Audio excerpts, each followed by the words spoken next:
ئۆپەراسیۆنەکانی هێزی پێشمەرگە لە ناوچەکانی حەمرین و قەرەتەپەدا بەردەوامە. ئەوان دڵنیان لەوەی ئیتر داعش و تێرۆر ناتوانێت لەو سنوورەدا سەر هەڵبداتەوە، بەڵام دەیانەوێت بەم ڕێوشێنە ئەمنی و سەربازیانەش دەلاقەیەک بۆ جموجۆڵی تێرۆریستە پەرتەوازەبووەکانیش نەهێڵنەوە.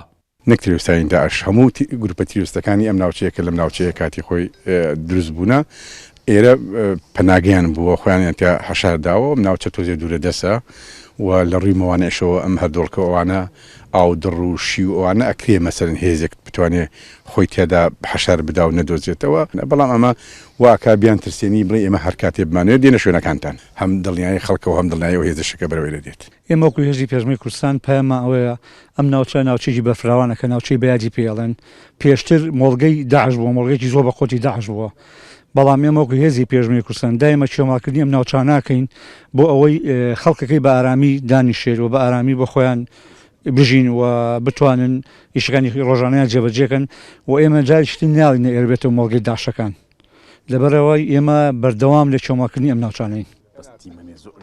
پێشمەرگە بەم کێو ماڵ و هەڵمەتی پشکنینانەی کە لە ناوچەکەدا دەیکات جگە لەوەی ڕێ لە خۆڕێخستنەوەی داعش و سەرهەڵدانەوەی تێرۆر ئەگرێت، دڵنیاییشی داوەتە پێکاتە نیشتە جێبووەکانی ناوچەکە کە ئارامی سەر و ماڵیان پارێزراوە.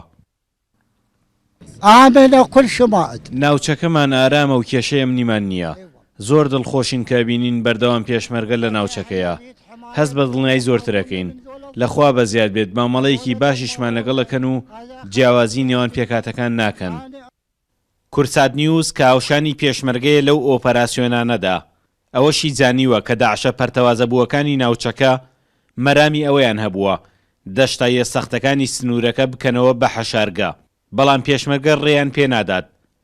ئێستا ناوچەکە هەتا چاو بڕکات ئارامە و دەستی تیرۆر لێرە بڕاوەتەوە. ئێرە فراوانترین ناوچەی دۆڵاو دۆڵی نێوان هەرچێ ناحی قەرەتەپە و جەبارە و سلێمان بەگا. پاش شکستی داعش لە ناوچەکەدا مەرامیان ئەوەیە سوود لە نشێ و هەورازی ئەم سنوورۆر بگرن بۆ هەڕەشە لەسەر ناوچەکە، بەڵام پێشمەرگە ئەو دەرگایەشیان لێدا ئەخات. سامانکەریم کورسات نیوز، ناوچەی بەیات.